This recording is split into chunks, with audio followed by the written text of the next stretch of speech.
Speakers, publishers, consultants, coaches, and info marketers unite. The Speaking of Wealth Show is your roadmap to success and significance. Learn the latest tools, technologies, and tactics to get more bookings, sell more products, and attract more clients. If you're looking to increase your direct response sales, create a big-time personal brand, and become the go-to guru, the Speaking of Wealth Show is for you. Here's your host, Jason Hartman. It's my pleasure to welcome a returning guest back to the show. Cameron Herold is host of the Second in Command podcast, and he's the best-selling author of many books, his latest being Free PR. And I have to tell you, I've read a few of his books, and I love Free PR. I thought it was a fantastic book, and I think the philosophy behind it is great. I first saw him speak at a YEO conference, now EO, and I believe that was in Morocco many years ago. Cameron, was that you there? That was a long time ago. Yeah. That was, I think, 2006 or 2007, maybe? It was a while ago. It might have been 2005 or 6 even. Yeah, no, it wasn't. A long time ago. Yeah. And, crazy. Anyway, welcome back to the show. But I've been following your work for several years, so it's great to have you. Thank you. The PR, there are some industries in our culture that are so dysfunctional, where the incentives are totally out of alignment. And, the legal profession is certainly one of those. I would say that the PR business is one of those too. The typical relationship being hire a PR firm, pay them, $3,000 to $5,000 a month, and, cross your fingers. It's ridiculous. What can be done? And most PR firms are now $5,000 to $7,000 a month as their minimums. 3 to 5, you'd be getting a pretty, somebody working from home that's not really a firm. And I have a couple of really very, very close friends of mine who own their own PR firms that I have mad respect for.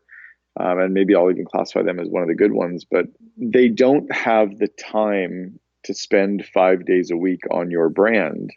So if you're paying them $5,000 a month, or you're paying a full-time employee $5,000 a month, who has 5 days a week? Well, your employee does, right? If you have a full-time employee who you're spending $5,000 a month to work 5 days a week on your brand, you get them fully dedicated. They live your brand, they breathe your brand, they sleep your brand, they sit beside the CEO and the marketing team and the sales team.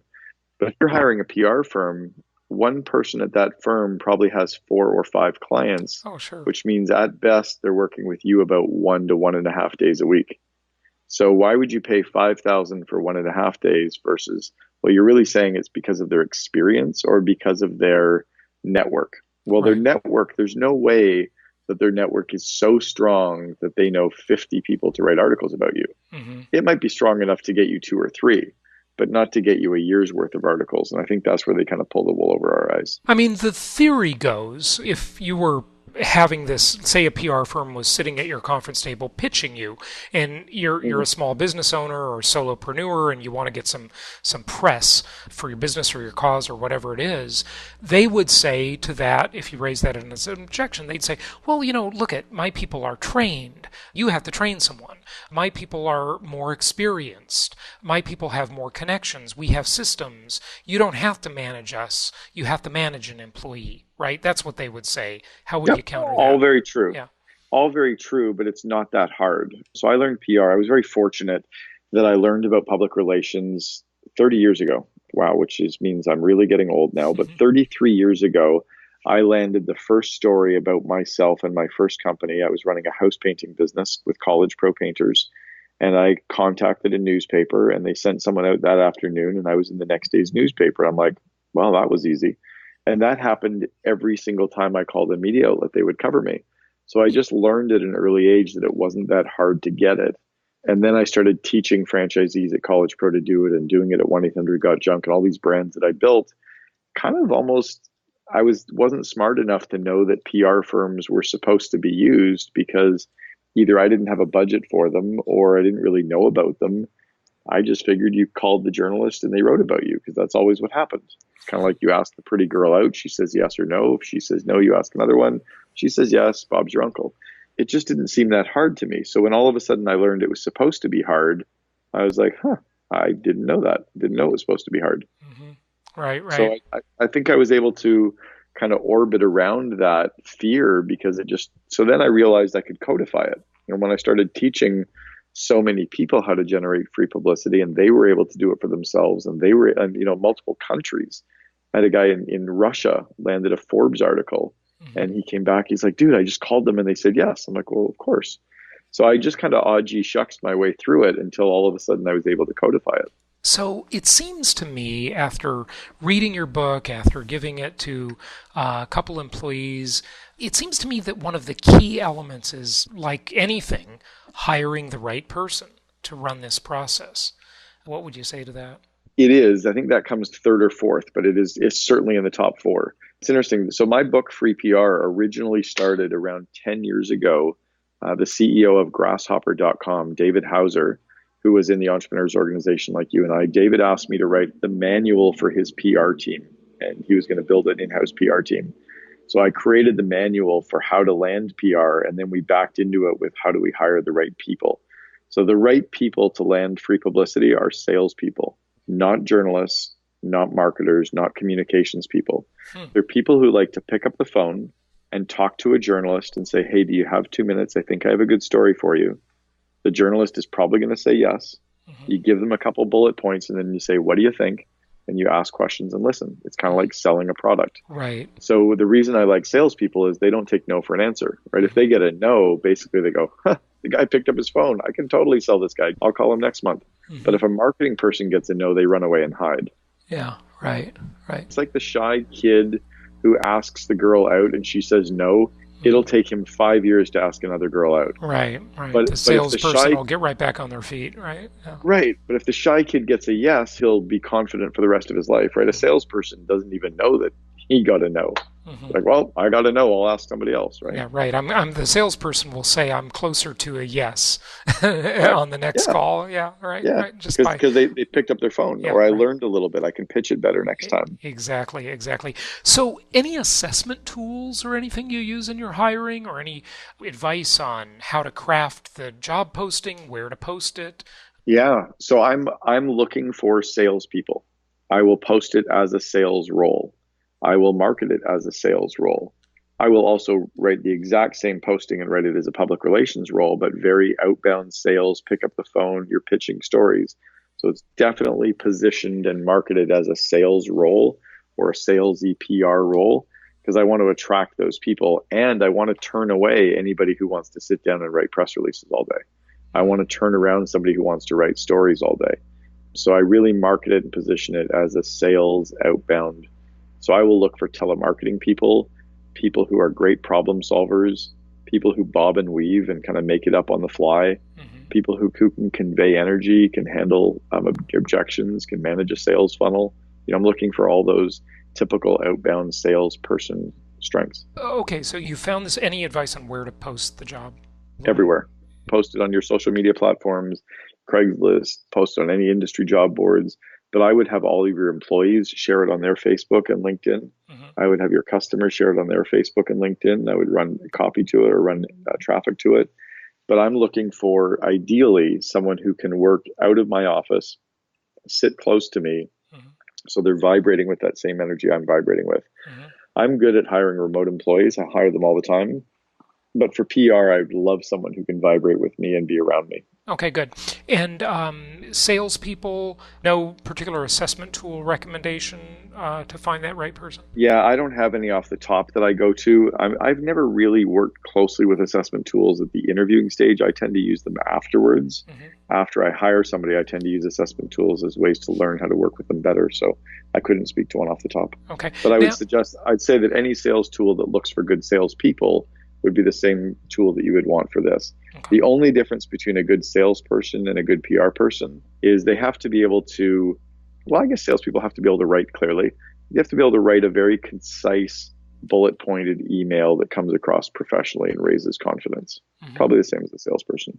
You're not looking for a journalist. That's the question I was just going to ask you. You mentioned press releases, and do you have these people write them? Do you not write them at all? Is it strictly a pitching business, or do you still create news releases? So I would have my marketing team take whatever the pitch is that we're pitching, whatever this core angle with the 5 core bullet points that we're pitching as our stories. The marketing team can take that and craft a story around that. They can craft a press release around that then we can send out. But that's really a marketing function at that point. Okay, so the marketing function followed up by the telemarketers, the salespeople. Are they pitching that news release that the marketing person No. wrote? Okay. No, the news release is something you're going to put out on the wire and just hope for some of it to hit. It's kind of like you throw a bunch of shit against the wall, some of it will stick, right? The old-fashioned way, yeah, right. Okay, Yeah. so you still believe in that then? You're not completely poo-pooing that idea, right? No, I still believe in it if you do it for a reasonable amount of money under a small budget, because some of those get picked up and they all link back to your website, which drive SEO. So most of those articles aren't going to get read. They're not in big publications. They're kind of just people that scrape the wire and pull it, which is fine. Because if you can write a press release and post it for $400, maybe it costs you a couple $100 of a person's time to write it all. For $600, if you can get like 5 online places to scrape it and post it, and they all link back to your website, you do that once a month. You've now got 60, 70 link backs. That's cheaper than paying an SEO firm. Yeah. Well, okay. That's good. That's a good point. So, which wire service do you use? There is no shortage of press release distribution companies out there. Wow, that's like a whole thing to navigate just that for people. Probably still the old-fashioned PR Newswire tends to be the one that is going to get distributed the most, read the most, get higher credibility. And how often do you want to put something out? I do once a month. I've actually got somebody. Yeah, I have someone actually writing 5 press releases for me right now that'll be used over the course of the next few months. Mm-hmm. They're all related to the COO Alliance that I've launched, which is the only network of its kind in the world for the second in command. Right. So it just helps you ladder up the media, right? If I get a bunch of that plus the PR that we're doing, it ladders up the media. Good point. Okay, so I think one of the really important things, and it's not talked about enough, and I don't believe you covered it in the book, but if you have some thoughts on it, I'd love you to have you share it with the audience, is how to compensate the salespeople, the people who are pitching to the media. The comp plan is just super important, right, to motivate them. What do you recommend?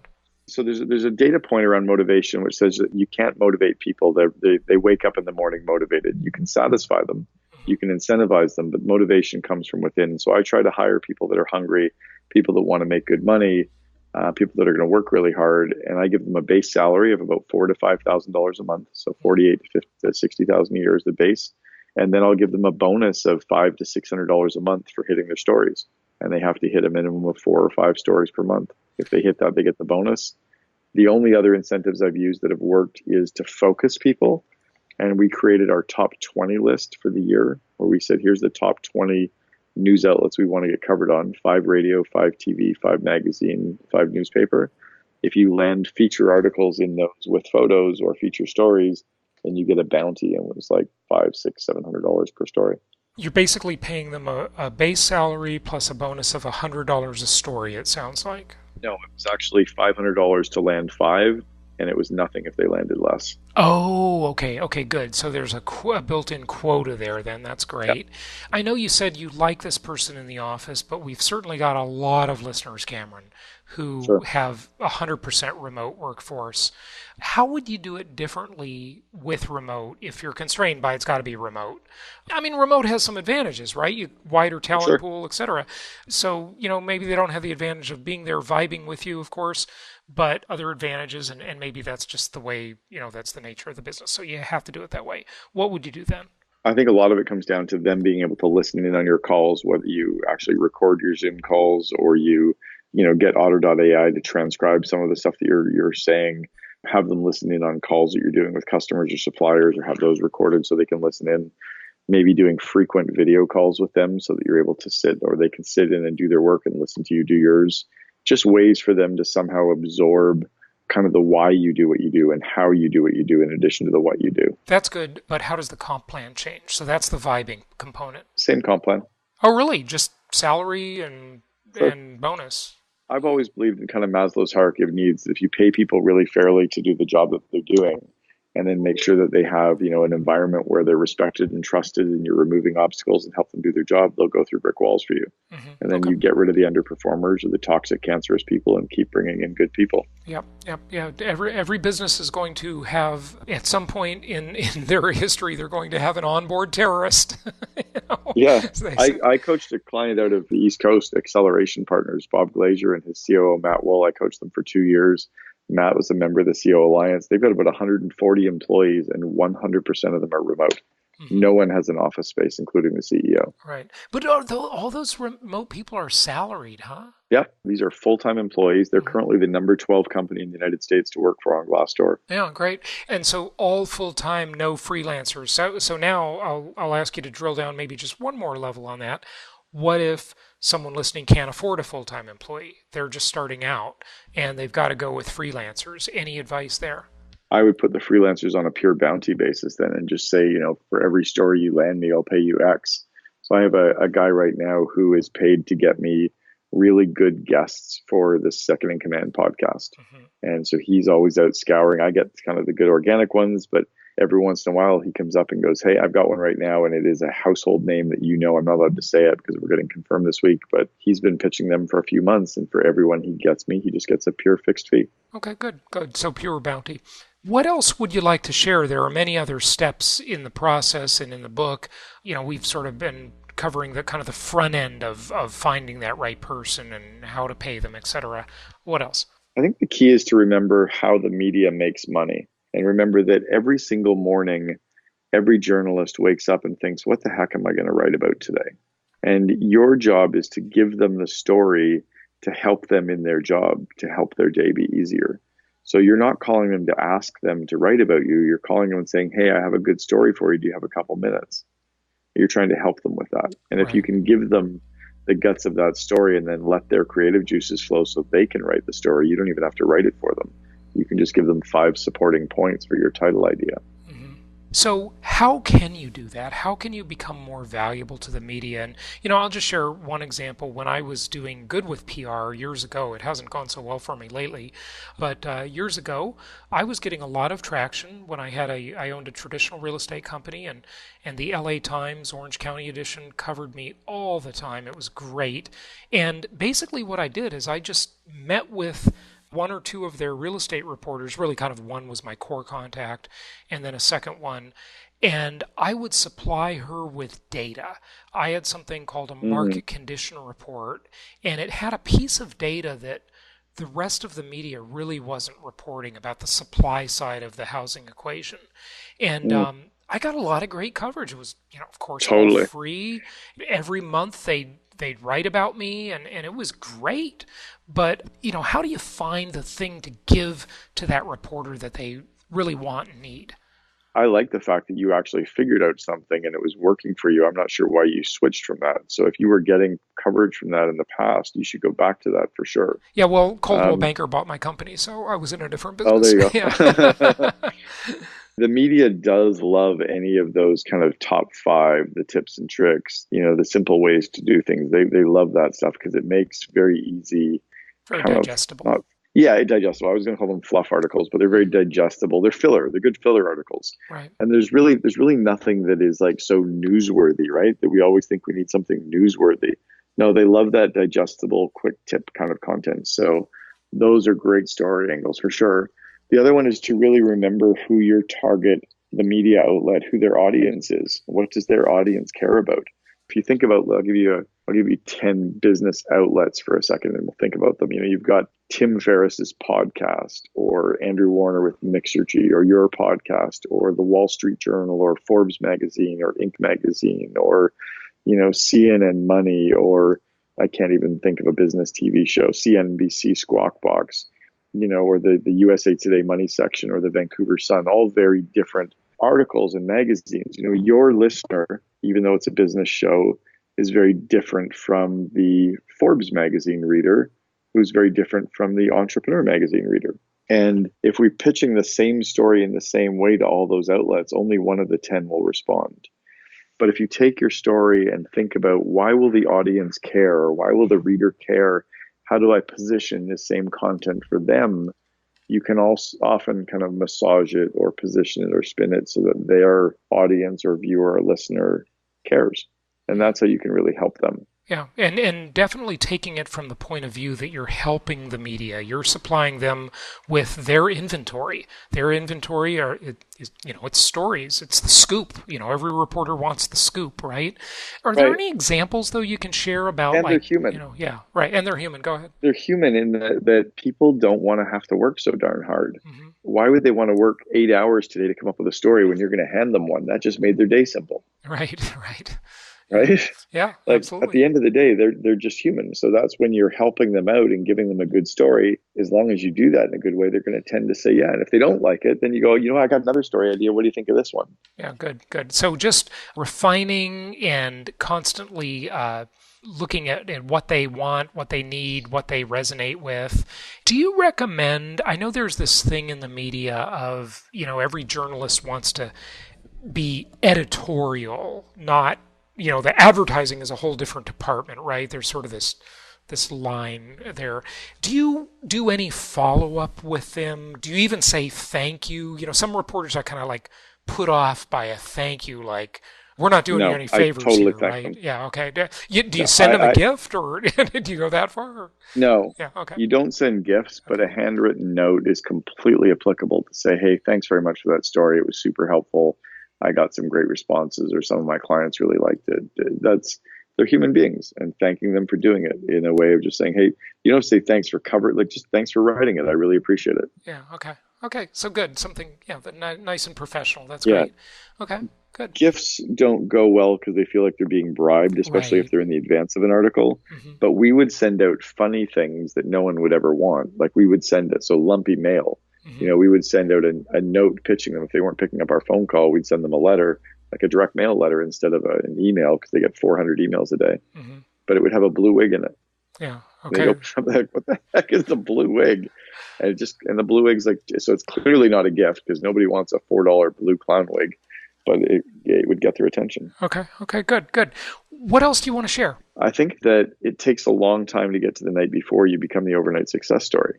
That you can't just expect to pick up the first call and land the one story and have a path beat to your door. It takes, one story gets to the next story, gets to the next story. And even if I think back to, when Oprah Winfrey covered us back in 2003, she had read about us in the USA Today. We'd been contacting Oprah and her team for a year. She walked in holding the USA Today article and said, has anybody heard of this company, 1-800-GOT-JUNK? The team laughed and said, yeah, we can't stop hearing from them. They call us constantly. Well, the USA Today writer had read about us in Fortune magazine, and they'd seen a post that had happened on Bloomberg's Newswire. Mm-hmm. So it just keep pushing, because that ball, that kind of momentum will create momentum. It's definitely a flywheel. There's no question about that. One thing goes to another in anything, networking, getting guests for your podcast, getting media attention. And that's why there's this, for better or worse, there's kind of a bit of a winner-take-all concentration, right? Because the media just goes to who's handy. So, that's who they know, who's the known commodity, who's handy, who's been endorsed by their peers, right? Yeah, exactly right. Good stuff. Give out your website and tell people where they can, find out more about the book. I know in the book you mentioned some free resources and things like that, so share anything you want as you wrap it up. Sure. So the podcast that I run is called the Second in Command podcast, and that's where we only interview the second in command for a company. So whether it's COO or VP Ops, everybody tends to interview the entrepreneur, and I always want the rest of the story. So that's how we run the Second in Command podcast. And then all of my books, I've got 5 books, double, Free PR, Meetings Suck, which is a book that every employee at every company has to read, not just, your leadership team, but every employee should read Meetings Suck. I also co-authored The Miracle Morning for Entrepreneurs, and then I wrote another one called The Vivid Vision. So that's my 5 books that I've released over the last 11 years. Those are all on Amazon, Audible, and iTunes. And then my main website would be the COO Alliance. People just go to the COOalliance.com. Excellent. Cameron Herold, thanks for joining us on the show again. Thanks, Jason. Appreciate it.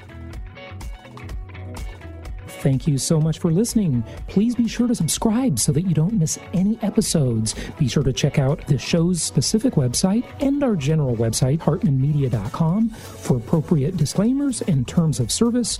Remember that guest opinions are their own, and if you require specific legal or tax advice or advice in any other specialized area, please consult an appropriate professional. And we also very much appreciate you reviewing the show. Please go to iTunes or Stitcher Radio or whatever platform you're using and write a review for the show. We would very much appreciate that. And be sure to make it official and subscribe so you do not miss any episodes. We look forward to seeing you on the next episode.